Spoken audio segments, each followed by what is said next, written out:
Salut à tous et merci de votre fidélité à Géopresse, l'émission hebdomadaire qui se propose de vous donner les grilles de lecture pour comprendre l'actualité socio-économique en RDC et ailleurs, grâce notamment à l'analyse des journalistes de la rédaction des Géopolis. Aujourd'hui encore, l'équipe affiche complet. Comme toujours, nous avons sur ce plateau pour analyser et comprendre Fiston Oleko, mais nous avons également le réel plaisir d'avoir avec nous Dieudonné Boinali. Bonjour à tous les deux. Bonjour, M. Patrick. Ouais, bonjour à tous nos téléspectateurs qui vont nous suivre sur TNT et autres bouquets. Voilà, allez, au sommaire pour cette semaine, la France-Afrique autrement. Le sommet Afrique-France s'est tenu à Paris cette semaine à l'initiative du président français Emmanuel Macron. L'Afrique et la RDC se sont tirés avec la promesse d'une belle pactole financière. Mais est-ce que l'Afrique doit-elle continuer à vivre continuellement, en tout cas sous perfusion financière? Nous allons analyser tous dans cette émission. À la une également, les propos et dénégations du président rwandais Paul Kagame sur la non-existence, selon lui, des crimes à l'est de la RDC. Dans cette émission, nous allons analyser et pour comprendre les relations tumultueuses qui existent entre la RDC et son voisin, le Rwanda. Géopresse, le débat est ouvert.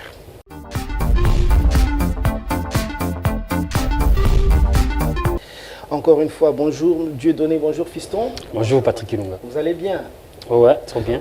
Alors, on va entrer dans le vif du sujet. La France a tenu le sommet avec autour du président Emmanuel Macron, 20 présidents africains.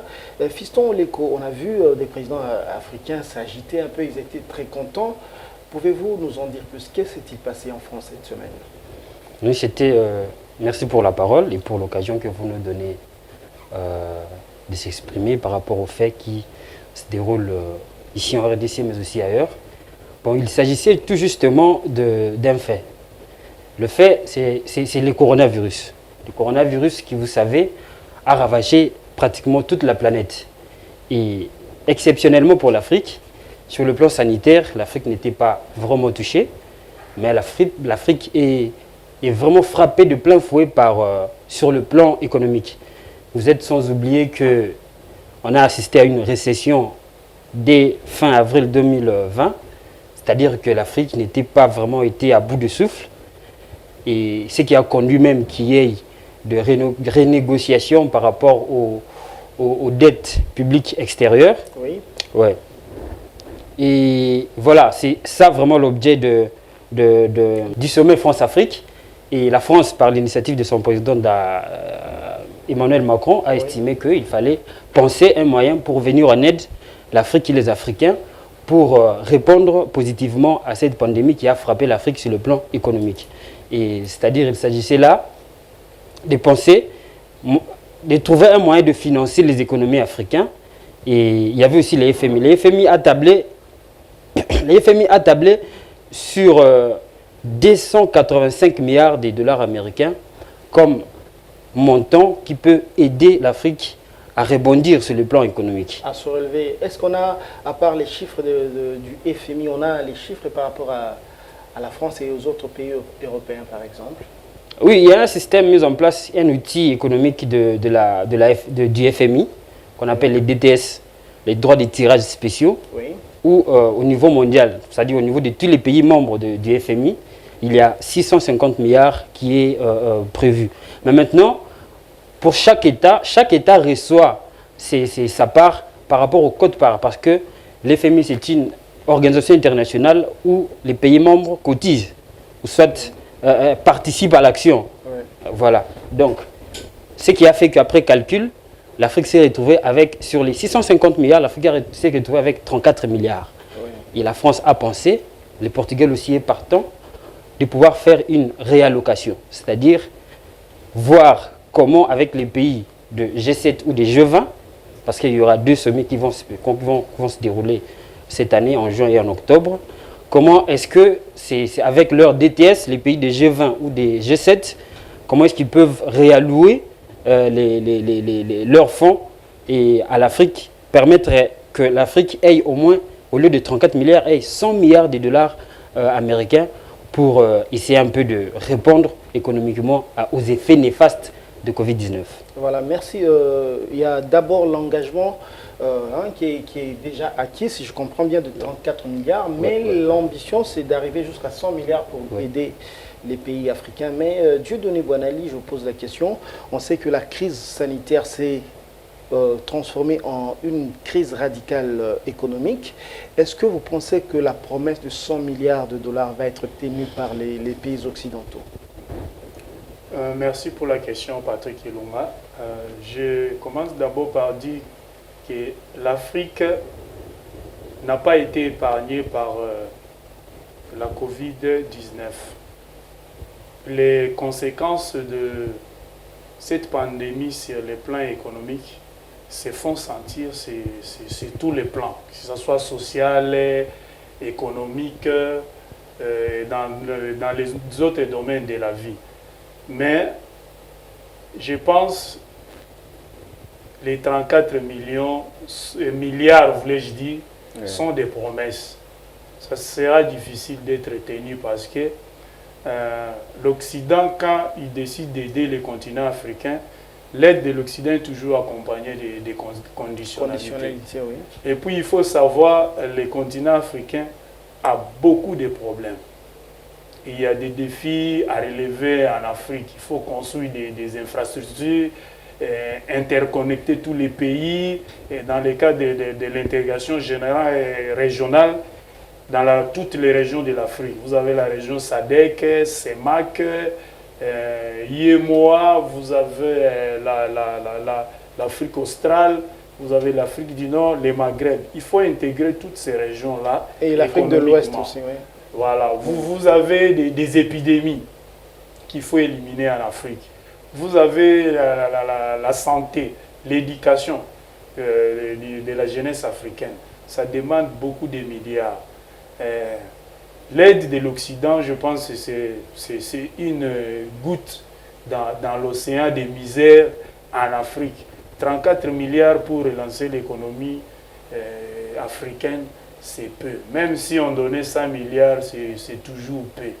Vous avez un pays comme les États-Unis, dont le président John Biden a décidé d'allouer presque 2 milliards de dollars pour la relance de l'économie américaine. 2000 milliards. 2000 milliards presque de dollars alloués pour la relance de l'économie américaine après la Covid-19. Oui. Et aux États-Unis, il n'y a pas plus de 500 millions d'habitants. Mais en Afrique, vous avez près d'1,5 milliard d'âmes. Et ajoutez à cela les taux démographiques qui est toujours galopant. Moi, je pense que cet argent ne va pas suffire pour relancer l'économie africaine. Et surtout que ce n'est pas un don. C'est un crédit qu'on a donné aux États africains. Oui. Et il faut rembourser avec intérêt.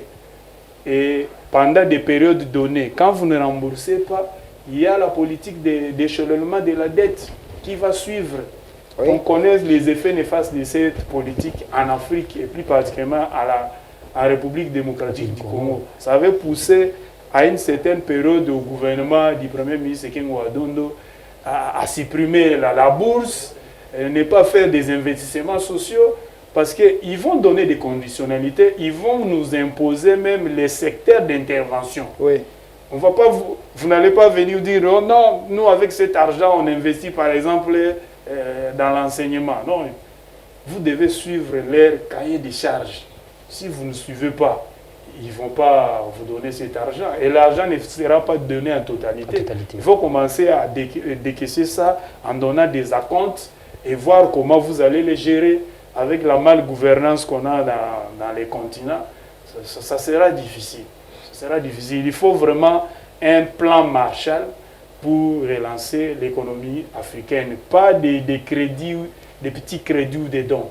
Voilà, donc on a bien compris votre réponse, mais on en est d'abord à l'étape d'engagement. Le premier engagement, c'est 34 milliards. 34 milliards. Mais l'ambition, c'est d'arriver à 100 milliards. Ouais. Mais voilà, selon la réflexion de Dieudonné, les 100 milliards, c'est même insuffisant. Mais Fiston Oleko, pensez-vous que l'Afrique a la capacité pour rembourser les 100 milliards déjà? Déjà, quand on dit que c'est peu, et l'Afrique peut avoir, je dis bien peut avoir, la capacité de rembourser. Mais la question fondamentale, est-ce que ces 100 milliards arriveront? Parce qu'il donne, le FMI généralement donne graduellement, Oui. en tenant compte des conditionnalités, comme a dit Dieudonné. Oui. Est-ce qu'on va arriver jusqu'à atteindre ces 100 milliards? Est-ce que les questions qu'on doit se poser, les questions qu'on doit se poser, c'est à ce niveau-là. Est-ce que les pays des G20 vont accepter d'allouer les fonds pour que le montant atteint les 100 milliards? Moi, je pense que d'un côté comme de l'autre, et le montant aussi, c'est peu. Vous savez, nous avons un pays comme l'Angola qui a un budget annuel de 39 à 38 milliards de dollars américains, et vous donnez à toute une Afrique qui a 54 États, 100 milliards. Bon, moi, je crois que ce n'est pas vraiment une aide. Et je crois que le président Félix Tshisekedi, qui est en même temps président en exercice de l'Union africaine, l'a relevé et que c'est peu. Il a dit. Oui, il l'a dit, c'est peu, il l'a dit. Et il a raison totalement de dire que c'est peu. Tel que je viens de le décrire là, c'est peu. C'est vraiment, l'Afrique, c'est 54 États, comme je l'ai dit tantôt, avec autant de milliards d'habitants. Oui. Et l'Europe, à elle seule... L'Afrique, c'est autour d'1 milliard d'habitants. Autour d'1 milliard d'habitants. Oui. L'Europe, elle seule, c'est 750 milliards d'euros pour relancer son économie. Et l'Afrique, on parle de 30 milliards, moi je crois que c'est vraiment insignifiant. Voilà, Dieudonné Guanali, en même temps, on sait que l'Afrique a longtemps souffert de la dette, dette extérieure. Est-ce que le fait d'entrer encore dans un cycle d'endettement ne va pas maintenir ce continent dans un cycle aussi de pauvreté? Oui, cette aide ou bien ces prêts va renforcer, je pense, l'endettement de l'Afrique. Je me demande même si c'était un prêt chinois, comment allait réagir l'Occident si la Chine avait décidé de donner 34 milliards au continent africain. Comme c'est l'Occident, ça sonne bien. C'est peu, mais vaut mieux ça que rien. Parce que nous avons besoin d'argent pour relancer l'économie et doter le continent des infrastructures. Nous devons commencer quelque part. Mais cette aide-là va peut-être renforcer le cycle de la pauvreté. Oui, ça va renforcer le cycle de la pauvreté. Tu as raison, parce que il y aura un moment donné, les États africains seront appelés en fonction des échéances, des échéanciers financiers, à commencer à rembourser ces 34 milliards qui vont arriver aux 100 milliards. Et il y aura des coupes budgétaires. Il y a certains secteurs de la vie nationale dans les États africains qui ne seront plus financés parce qu'il faut serrer les ceintures pour rembourser l'argent d'autrui. C'est comme dans une famille où vous n'avez pas d'argent pour manger et le papa s'est endetté. Et maintenant, le papa a été payé. Maintenant, on pense d'abord à rembourser la dette pour être en paix avec les voisins. Et les prêteurs, c'est ce qui va arriver avec les continents africains. Donc, cette aide va renforcer les surendettements du continent africain et on va revenir à la case de départ. Souvenez-vous, il y a eu une politique mise en place par les institutions de Bretton Woods constituant à alléger les fardeaux financiers des pays dits pauvres, très endettés, ou PPTI. Maintenant, avec la proposition de Macron, je pense que c'est le retour à la case de départ, de l'endettement. Donc, rien n'aura avancé. Dieudonné Guanali, la Banque mondiale s'est aussi engagée pour soutenir certains secteurs de la République démocratique du Congo. On parle du secteur de l'enseignement de base. Merci Patrick pour la question. Au-delà du soutien de la Banque mondiale à la gratuité de l'enseignement de base, la Banque mondiale prévoit également de soutenir le gouvernement congolais pour les autres secteurs porteurs de croissance.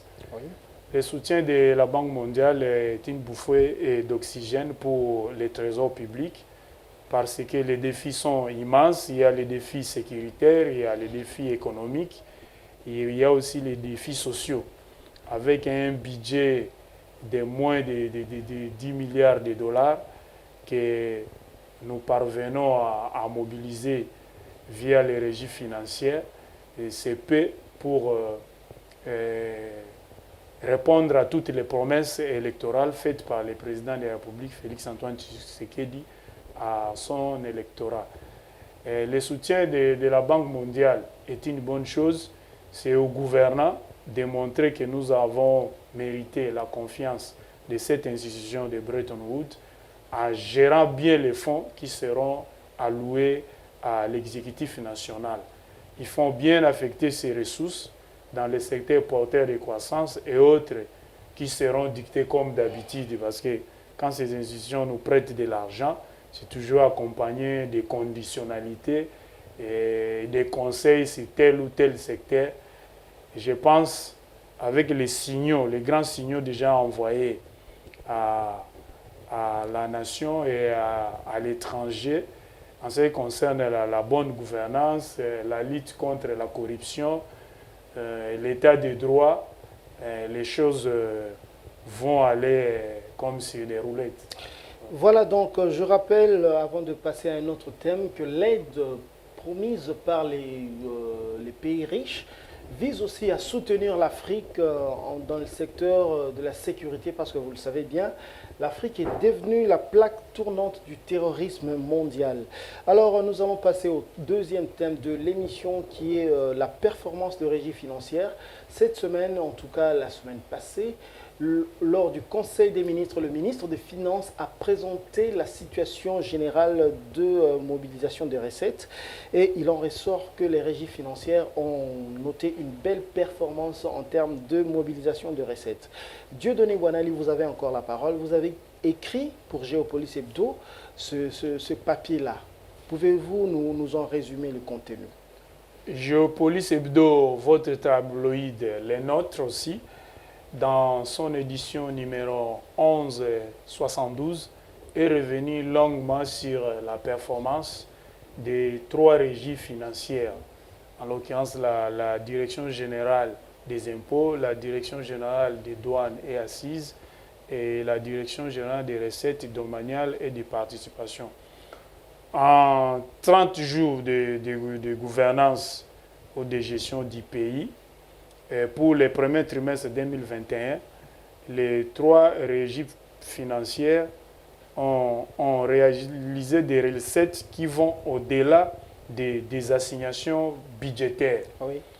Vous êtes sans ignorer que chaque année, le gouvernement de la République, à travers les ministères des Finances, signe des contrats de performance avec ces trois régies financières. Oui.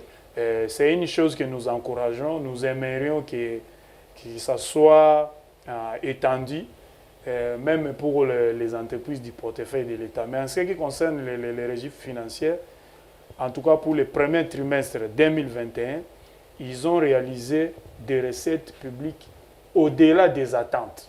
Voilà, c'est donc quelque chose à féliciter. Vous avez la parole, mais la performance, elle a été enregistrée pour le mois d'avril. Pour le mois d'avril. Oui. Voilà. Pour le mois d'avril, il y a les grands opérateurs économiques qui payent leurs impôts. On les invite à l'échéance du 30 avril 2021 à payer leurs impôts. Oui. Et cette fois-ci, il y a une particularité. Les performances des régies financières sont la conséquence logique des premières mesures économiques prises par le gouvernement Sama et annoncées d'ailleurs lors de la présentation du programme gouvernemental à la Chambre basse du Parlement congolais. L'économie nationale a répondu favorablement à ces mesures. Oui. Nous allons citer quelques-unes. Il y a par exemple le renforcement de l'état de droit, de la justice, et de l'autorité de l'État. Ce qui fait que même les gens qui refusaient de payer l'impôt, qui échappaient un peu au fisc, sont venus à la raison et ils payent leurs impôts. Et puis vous avez l'important travail fait par l'inspection générale des finances, Oui. qui s'est réveillée de son profond sommeil. Il y a même des gens qui demandent si, avant l'avènement de Félix Tshisekedi, l'inspection générale des finances n'existait pas. Non, l'inspection existait, mais il s'agissait de réhabiliter cet instrument des politiques gouvernementales, Oui. bien qu'il est placé sous tutelle de la présidence de la République, et leur donner des moyens. Voilà. Il y a aussi une mesure que je qualifie de menace, parce que le gouvernement a un projet dans les tiroirs d'uniformiser toutes les régies financières et d'informatiser l'administration publique et autres services publics. Donc, c'est une mesure aussi qui a porté ses fruits. En plus de cela, vous avez les signaux forts envoyés aux gouvernants, aux gouvernés, voulais-je dire, et à la communauté internationale. Oui. Il y a la bonne gouvernance des recettes publiques. Et puis, il y a la politique mise en place qui concerne l'état de droit. Aujourd'hui, tout le monde sait que si vous détournez l'argent de l'État, vous détournez les deniers publics, vous êtes passible de sanctions. Voilà. C'est quelque chose qui a dissuadé tout le monde. Et maintenant, les gens ont repris la culture fiscale et ils payent leurs impôts. C'est au gouvernement maintenant de montrer, parce que dans l'impôt, il y a une contrepartie. Non, dans la taxe, il y a des contreparties. Mais dans l'impôt, c'est une obligation. Il n'y a pas de contrepartie. C'est au gouvernement, maintenant de montrer que les citoyens ont payé leurs taxes, nous avons eu des ressources, maintenant nous devons les affecter au développement du pays et plus particulièrement à la construction des infrastructures de base. Voilà, Fiston Leko, au cours du même conseil, il y a eu des propositions pour élargir l'assiette fiscale. Vous allez nous en parler, mais également, je propose que vous parliez aussi en termes de chiffres, ce que les performances donnent, les performances des régies financières données en termes de chiffres, des pourcentages par rapport au dépassement des assignations. Oui, justement, en termes de chiffres, il y a la DGDA qui a réalisé 103% des réalisations par rapport aux prévisions. Il y a la DGI qui est comme la bonne élève, qui a réalisé au-delà même des 150% des prévisions. Il y a aussi la DGRAD qui a réalisé 105,5%. Donc tout cela, comme a dit M. Dieudonné, est dû au travail que fait l'IGF, mais aussi il faut dire que nous sommes en pleine échéance fiscale, c'est-à-dire qu'il y a des grands contribuables, les entreprises, les personnes morales, contribuent ou soit payent leurs impôts à cette période-là du 30 avril, mais il y a d'autres aussi qui payent avant, ce qui a fait qu'il y a plus d'entrées, dans les caisses de l'État, et voilà, les résultats sont là, les performances au niveau des régies financières. Voilà, est-ce que vous avez encore la parole? Vous pouvez nous parler de l'élargissement de l'assiette fiscale, mais aussi de la proposition qui a été faite par le ministre du Budget pour numériser la chaîne de recettes? Oui, justement, parmi les propositions qui ont été faites par deux ministres, le ministre des Finances et le ministre du Budget, le ministre des Finances a parlé de l'élargissement de l'assiette fiscale parce que nous savons que c'est beaucoup plus les entreprises qui payent l'impôt. Et les personnes physiques ne payent pas vraiment l'impôt en République démocratique du Congo. C'est-à-dire là, c'est vraiment un problème culturel. Il faut travailler là-dessus parce que la pression fiscale dans le revenu national de la RDC est de 12%, alors qu'il est payé comme le Sénégal, il y a 25%. Et la moyenne pour l'Afrique, c'est 20%. Voilà. Donc il faut travailler là-dessus. Il y a le ministre du Budget qui a proposé aussi un mécanisme pour pouvoir mobiliser plus des recettes de l'État. Il y a d'un côté la numérisation de la chaîne de recettes, et de l'autre, il y a la numérisation des chaînes de recettes. Il y a aussi parlé de la collaboration étroite entre la DGRAD et les services d'assiette pour essayer d'encadrer les contributions faite par les contribuables. Et lutter aussi contre le coulage de recettes.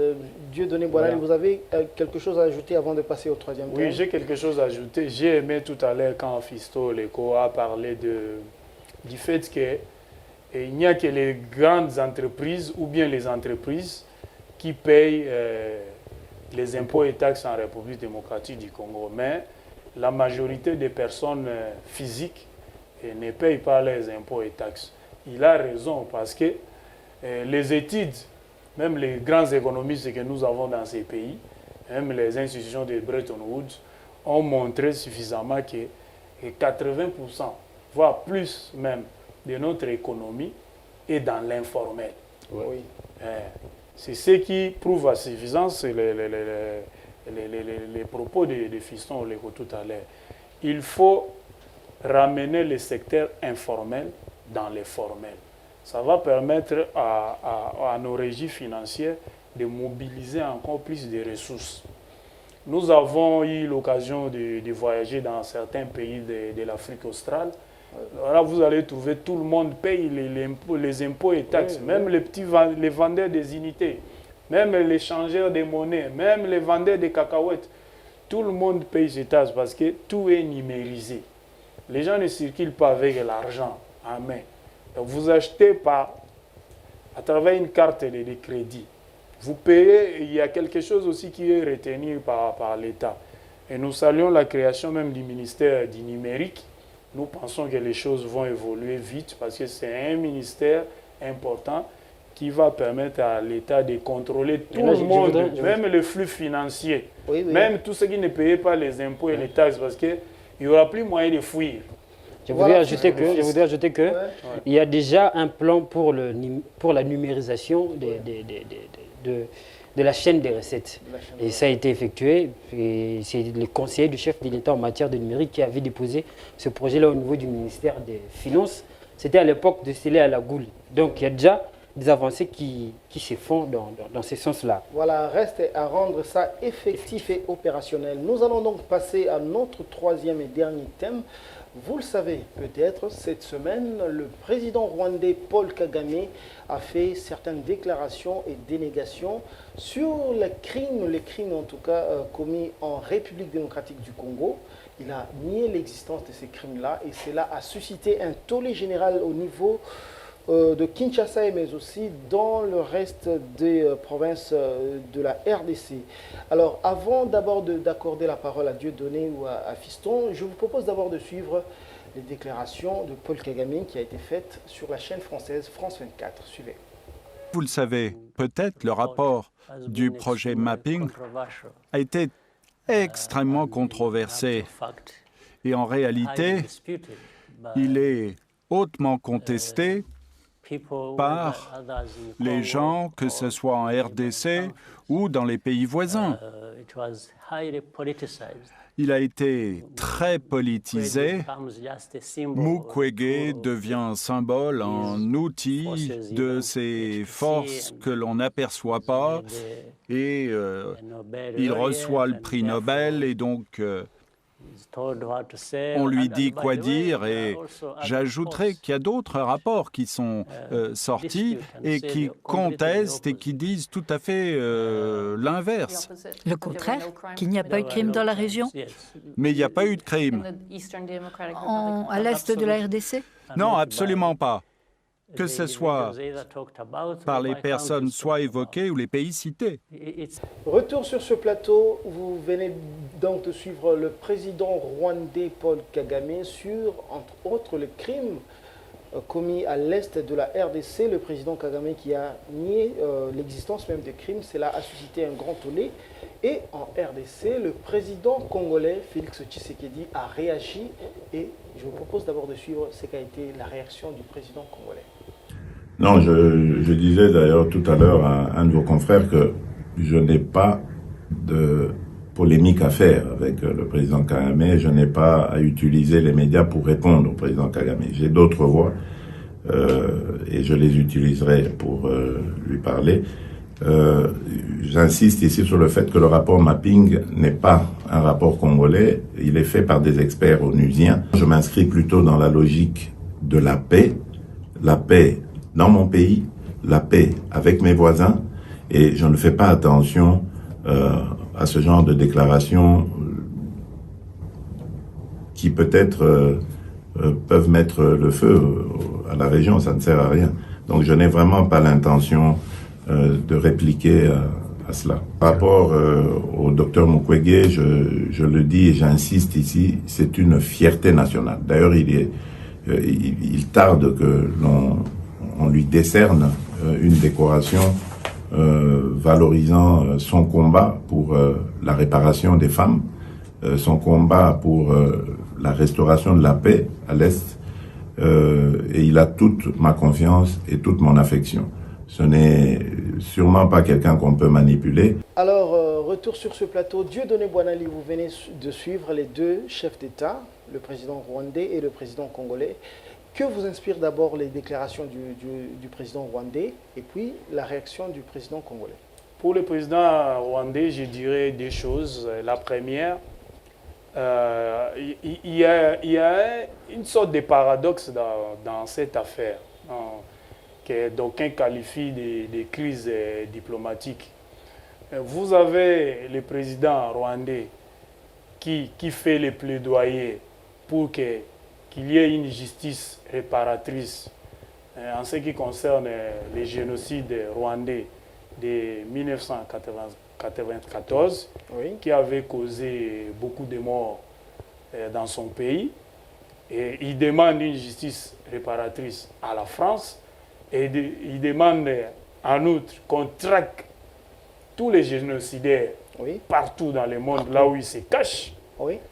Mais vous avez le même président qui nie la responsabilité de son pays et de son armée dans la destruction du tissu économique de la République démocratique du Congo et même dans la violation des droits de l'homme. Rappelez-vous de la guerre à Kisangani entre l'armée ougandaise et l'armée rwandaise. Voilà, sans vous couper la parole, vous avez encore la parole.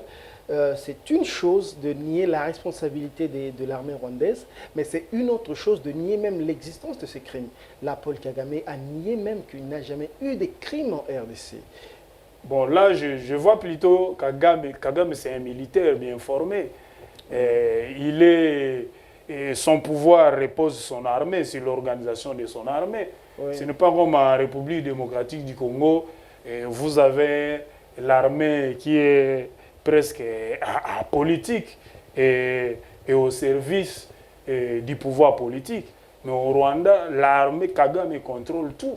Oui. L'armée, c'est celui qui contrôle. Il a placé ses hommes et son armée a eu à intervenir dans plusieurs opérations militaires dans la région et dans les pays même voisins. Dans ces pays, vous avez déjà eu un chef d'état-major qui n'est pas de la nationalité congolaise. Il s'appelle James Kabarebe. Il n'est pas congolais. Kagame sait ce qu'il a dit, il sait ce qu'il fait. Pour lui, accepter devant les médias que mon armée a la responsabilité dans les massacres, dans les tueries à l'est de la République démocratique du Congo. En tant que militaire, c'est se tirer une balle dans les pieds. Il ne peut pas le faire.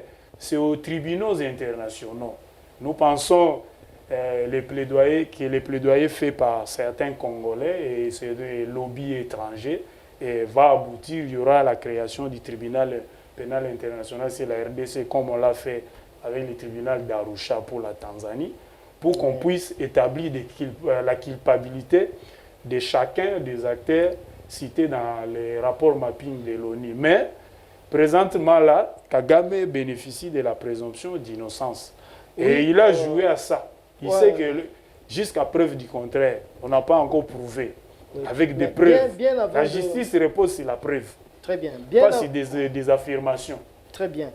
Voilà, merci, on a bien compris. Mais Dieudonné Bouanali, bien avant de passer la parole à Fiston, que vous inspire la réaction du président Félix Tshisekedi?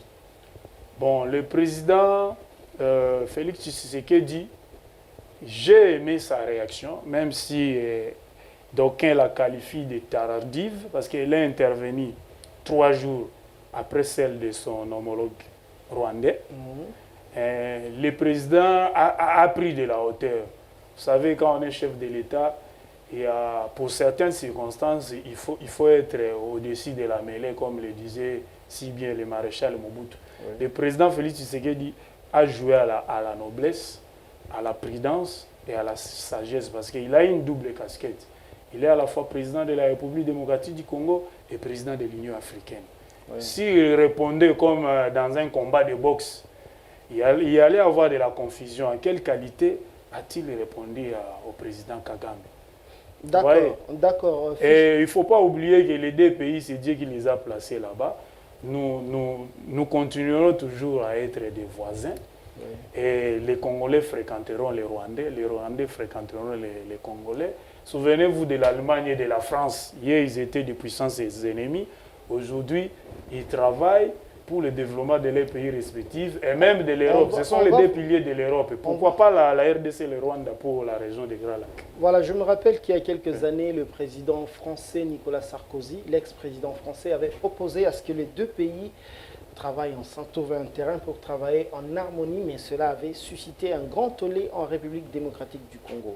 Mais fiston Oleko, avant même de parler de ce que vous ont inspiré les déclarations de Paul Kagame, je voudrais aussi que vous nous parliez des domaines qui sont susceptibles de mettre ensemble et la RDC et le Rwanda pour qu'il y ait une paix et une harmonie entre les deux pays.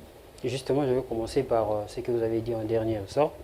C'est qu'il y a plein de domaines que la RDC peut travailler ensemble avec le Rwanda, oui, pour qu'il y ait justement la paix. Parce que aujourd'hui, on parle des groupes terroristes, on parle des groupes armés, oui, des forces négatives qui sévissent dans la partie est de la République démocratique du Congo. Oui. On voit aussi là, derrière une main noire, c'est-à-dire qu'il y a beaucoup de personnes qui attestent qu'il y aurait, je pèse bien mes mots, il y aurait les multinationales qui sont derrière. Oui. C'est-à-dire que peut-être la solution serait de faire en sorte que là, j'épouse même l'idée de Nicolas Sarkozy, mais pas en totalité, en partie. Oui. L'idée serait peut-être que ceux qui ont accepté d'investir peut-être dans le gaz méthane, oui, dans les lacs Kivu au Rwanda, viennent aussi ici, au Congo, investir. En ce moment-là, nous croyons que ces entreprises-là qui tirent des ficelles à partir du Rwanda auront aussi des intérêts en République démocratique du Congo. En ce moment-là, il y aura la paix. Ils vont créer une sorte d'accalmie entre les deux pays. Oui. Parce que sans la paix, je ne crois pas qu'un investisseur viendrait investir. Mais quand il y a des situations de paix, eux-mêmes, s'ils seraient payés parmi les tireurs de ficelles, il ne peut pas financer encore des groupes armés pour essayer de mettre encore la zizanie dans la République démocratique du Congo. Bon. Parlons de la réaction de Kagame. Moi, j'ai dit que c'est normal, comme a dit tout à l'heure Dieudonné, que quelqu'un qu'on charge, c'est des douanes. C'est-à-dire, quand il y a des crimes en République démocratique du Congo, nous savons des noms, nous savons des personnes qui ont commis des crimes et qui jusqu'à aujourd'hui continuent de commettre des crimes. Et que pensez-vous maintenant de la réaction du président congolais? Oui, moi, je trouve que c'est juste une réaction à saluer d'abord. Oui. Et deuxièmement, la politique... Il y en a qui ont pensé que le président a manqué de fermeté dans sa réaction. De fermeté? Non, la politique étrangère de la RDC, c'est une politique qui prône la paix. Oui. C'est une politique aussi qui est ouverte à tout le monde, c'est-à-dire, oui, la politique étrangère de la RDC. Oui, oui. Et rappelez-vous que le président de la République, Félix Tshisekedi, est aussi le président de l'Union africaine. C'est-à-dire, un père ne peut pas permettre que le fait soit dans sa propre maison. Voilà, très bien pour cette réflexion. Alors, je rappelle d'abord que le président Paul Kagame a aussi remis en cause le rapport mapping, ce rapport qui a été commandé par l'ONU et qui a été fait par des experts indépendants qui a listé des crimes commis en République démocratique du Congo depuis 1993, c'est-à-dire 1993 jusqu'à 2003. Au total, 617 crimes avaient été listés, et crimes contre l'humanité et crimes, je crois, de génocide, je crois, si je ne me trompe pas. Et Paul Kagame a remis en cause, même c'est lui qui plaide pour qu'il y ait un tribunal pénal international sur cette question-là. Il a presque insulté, parce qu'il a traité Denis Mukwege, prix Nobel de la paix, il a traité d'outil, un outil. Je ne sais pas, qu'est-ce que ça vous inspire? D'abord, nous devons avoir du respect au docteur Mukwege. Oui. c'est quelqu'un qui a fait beaucoup pour ces pays. C'est grâce au docteur Mukwege que beaucoup de femmes ont retrouvé leur santé.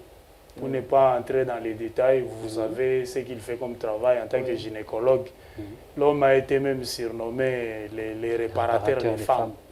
Mais aller jusqu'à les qualifier un médecin de renommée internationale d'utile, là, moi, je n'accepte pas. Il a traité d'instruments. Non, d'instruments. Mais c'est des bonnes guerres. C'est des bonnes guerres. Il connaît le travail que fait le docteur Mukwege dans le plaidoyer pour qu'on puisse établir un jour un tribunal pénal international pour la RDC. Voilà. Il sait que c'est grâce aussi à la voix du docteur Mukwege que certains crimes commis à l'est de la République démocratique du Congo ont été mis à nu. Ce n'est que normal d'attaquer le docteur Mukwege. Voilà, c'est de bonne guerre. Il nous reste très peu de temps. Je rappelle que Paul Kagame a aussi vertement critiqué la MONUSCO, disant que c'était un échec. Est-ce que là-dessus, vous êtes d'accord avec le président rwandais? Et justement, moi, ce qui me taraude un peu, c'est de voir que pour la Yougoslavie, oui, il y a eu un tribunal spécial, un tribunal pénal spécial. Oui. Pour le Rwanda, lui-même, il y a eu un tribunal spécial. Oui. Mais pour la RDC, même la communauté internationale, c'est comme si elle-même, la communauté internationale, n'accepte pas qu'il y a eu des crimes en République démocratique du Congo, alors que la situation date de longtemps. On parle de 1993 à 2003. Mais pourquoi pendant tout ce temps-là, même Joseph Kabila, le président honoraire, a plaidé beaucoup de fois pour ça, pour qu'il y ait même la reconnaissance des crimes ici en République démocratique du Congo. Ce n'était pas le cas toujours. Il y a eu aujourd'hui les rapports mapping que nous évoquons ici. Ouais. C'est comme si il y a toujours une réticence de la part de la communauté internationale. Le rapport mapping existe depuis 11 ans maintenant. Ouais, ouais. Et si je ne me trompe pas, la CPI a même envoyé ses experts pour enquêter sur les crimes en Ituri. Donc il y a... Où en sommes-nous? Voilà. C'est cette manière de ralentir les pas, c'est cet enlisement-là qui inquiète un peu. C'est comme si on parlait qu'il y a une forme, je ne sais pas, qui sont des mèches, je ne sais pas. D'accord. Dieudonné Boinali, on va chuter avec vous. Quand Paul Kagame dit que la MONUSCO en RDC, ça a été un échec, là, vous êtes totalement d'accord avec lui? C'est le seul point où je suis d'accord avec lui. Comment vous pouvez avoir plus de 20 000 hommes, oui, en République démocratique du Congo, 10 casques bleus, ouais, mais on tue la population à l'Est. Ils sont là, ils font l'observation. C'est comme si on était Peut-être qu'ils sont limités par leur mandat. Ça aussi. La nature de leur mandat. C'est comme si on était dans un observatoire volcanologique de Goma. On observe et puis on alerte la population, il faut vider les lieux. Non, vous êtes là pour faire l'observation et s'interposer à défaut de tirer, de répliquer pour protéger les vies civiles. Vous devez même vous interposer. On les voit même à la cité. Quand des voisins sont en train de se combattre, hein, ou de se battre, à défaut d'entrer pour défendre l'un des voisins, on s'interpose quand même, on se met au milieu. Non, cher voisin, vous ne pouvez pas attaquer le voisin qui est à gauche. Mais la MONUSCO, elle ne fait rien. On apprend même que cette structure coûte à la communauté internationale 2 millions à 5 millions de dollars par jour. C'est beaucoup d'argent. Vous savez ce qu'on peut faire avec 5 millions de dollars? Mais on va reconstruire la route, par exemple, Kindele-Mwenza. On va construire une nouvelle route, l'aéroport d'Njili, les centres-villes. C'est beaucoup d'argent. Très bien, ce sera votre mot de la fin, fiston. Et justement, je voulais ajouter quelque chose là. Dans cette affaire, Kagame, c'est que moi j'ai remarqué quelque chose de positif dans les chefs des Congolais, et c'est à saluer, c'est que les Congolais, pour la question qui concerne l'unité nationale, il n'y a pas d'opposition, il n'y a pas la majorité. J'ai senti qu'il y a eu un tollé général au niveau de la République démocratique du Congo, et les opposants, et les membres de la société civile, et les gens de la majorité au pouvoir. Je peux citer Kabound, Fayoulou et tout, tous ont dit non, non, non au négationnisme de Kagame.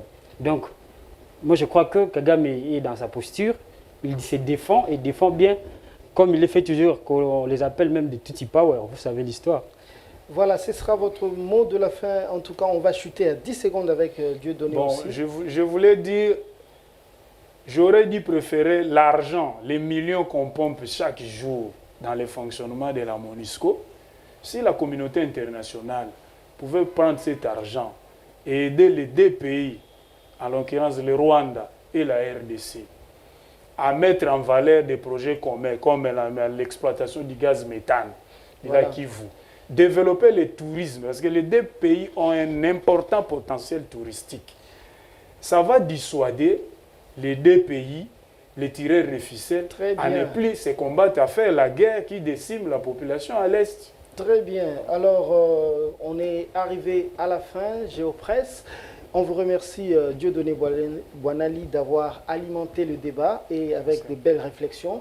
On remercie également Fiston Oleko pour ses belles réflexions. Merci. Nous allons également remercier les amis derrière la caméra qui se sont affairés pour la réussite de cette émission. Nous citons Dani Zola, Giscard Tamba et Orman Monsanto pour leur travail acharné.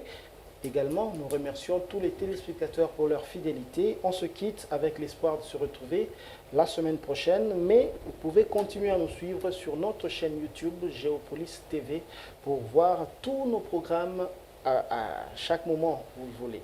Donc, on se quitte, on se donne rendez-vous pour la semaine prochaine.